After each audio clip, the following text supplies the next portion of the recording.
અકોટા દાંડિયા બજાર બ્રિજ પર રાખવામાં આવ્યો કાર્યક્રમ ડીજીપી વિકાસ સહાય અને પોલીસ કમિશનર નરસિંહા કુમારે લોકોને હેલ્મેટ પહેરાવ્યું। આગામી 15 સપ્ટેમ્બરથી વડોદરા શહેરમાં હેલ્મેટ પહેરવું કરાયું છે ફરજિયાત।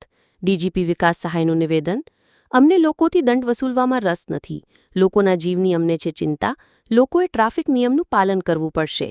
ગુજરાતમાં માર્ગ અકસ્માતમાં મોતના આંકડામાં ચિંતાજનક વધારો થયો છે।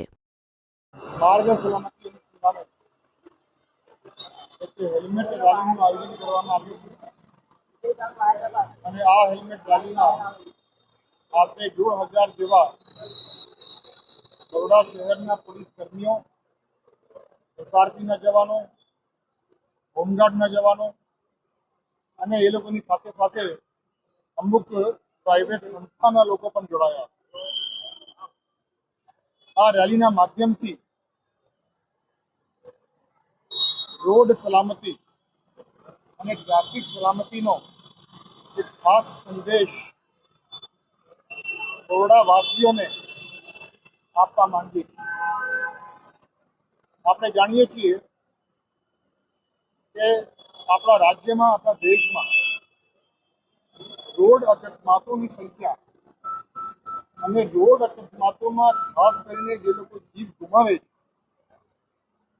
એ લોકોની સંખ્યા ખૂબ ચિંતાજનક છે અને એ સંખ્યા કેમ ઓછી કરી શકાય અને ગુજરાત રાજ્યના રોડ ઉપર ટ્રાફિક સલામતીને ધ્યાનમાં રાખીને અલગ અલગ સ્ટેકહોલ્ડર્સના માધ્યમથી શું કાર્યવાહી કરી શકાય એ ખાસ ચિંતા રાજ્ય સરકારની અને ખાસ કરીને ગુજરાત પોલીસની રહી છે અને એ જ શૃંખલામાં આજે આ જાગૃતિ કાર્યક્રમનું આયોજન કરવામાં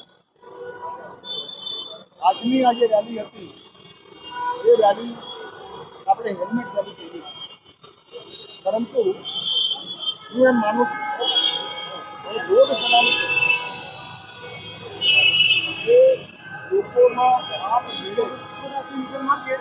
આ બાબતની સેન્સિટિવિટી થાય, આ બાબતની જાગૃતતા આવે અને દરેક લોકોમાં, દરેક વર્ગના લોકોમાં એક સિવિક સેન્સ એ ખૂબ જરૂરી છે।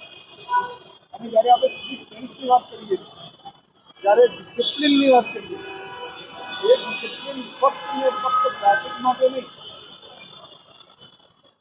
પરંતુ દરેક જગ્યાએ આ ડિસિપ્લિન હોય, આ સિવિક સેન્સ હોય એ ખૂબ જરૂરી છે અને એનો ખાસ અભાવ જોવા મળી રહ્યો છે। લોકોમાં અને તમામ લોકો આ પ્રકારની સિવિક સેન્સ આવે એ ખૂબ જરૂરી છે।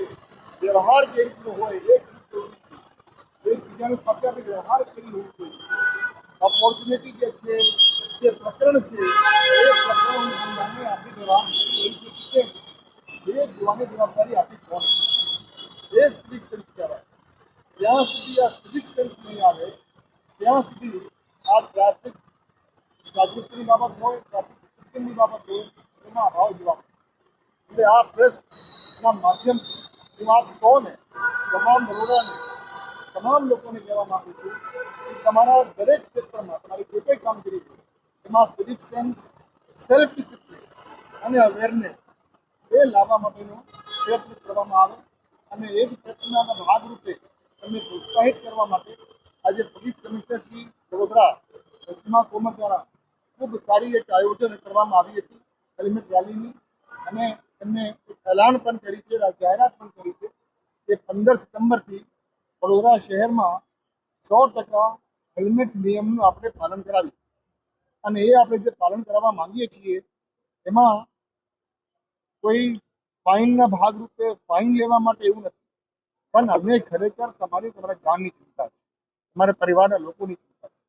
રોડ અકસ્માતોની સંખ્યા ઓછા થાય, રોડ વધતા લોકો જે જીવ ગુમાવે છે એ લોકો ઓછા થાય, એના કારણે આપણે હેલ્મેટ અને હેલ્મેટ સિવાય બીજી પણ જે ટ્રાફિકની બાબતો છે, લેન ડિસિપ્લિન હોય, રોંગ સાઈડ ડ્રાઇવિંગ હોય, સીટ બેલ્ટ હોય, મોબાઈલ ઉપર વાત કરતી હોય, એ બધી બાબત હું આપ સૌને પણ અપીલ કરું છું। આજે જે લોકો અહીંયા આવ્યા છે દ્વિચક્રી વાહનોમાં, તમારા પૈકી કેટલા લોકો હેલ્મેટ પહેરીને આવ્યા છે મને ખબર નથી, પણ આવતીકાલથી તમે પોતાનું સેલ્ફ ડિસિપ્લિન બતાવો। લોકોને ખબર પડે કે પ્રેસ જે છે બરોડા શહેરની પ્રેસ છે એ પણ ડિસિપ્લિન છે, એ પણ નિયમમાં માને છે. એ પ્રકારનું મેસેજ તમે લોકો પણ આપો એ ખૂબ જરૂરી બનશે. Thank you very much. આભાર.